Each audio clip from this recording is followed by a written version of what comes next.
What theoretically could Europe do to put pressure on Erdogan in this situation? Does it have points of serious influence? There are a few levers Europe could use if there was political willingness to do so.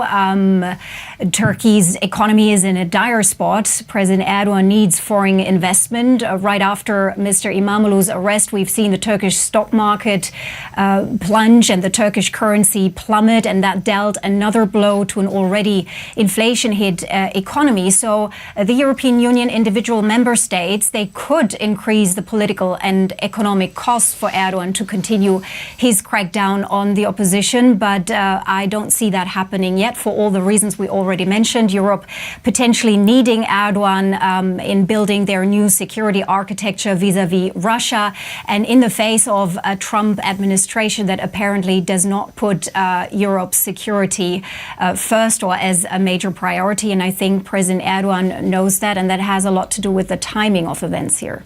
Max, what happens if we end up with a dictatorship in Turkey that forms the second biggest standing military forces in NATO?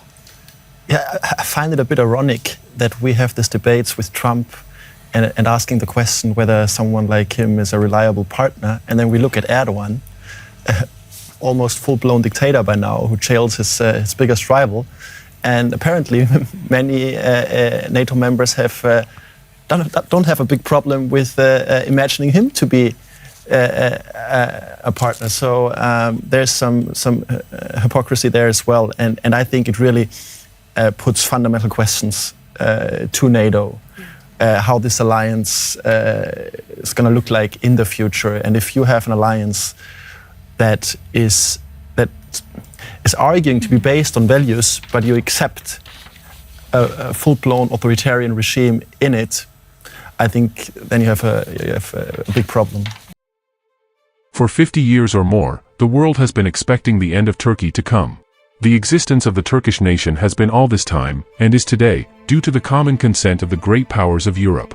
Turkey exists today as a power solely by the agreement of Russia, Britain, Germany, and other powers of Western Europe. Only 5 years ago, in 1895, as will be remembered, there were riots in Constantinople and conflicts between the Armenians and the Turks in Asia Minor and Armenia.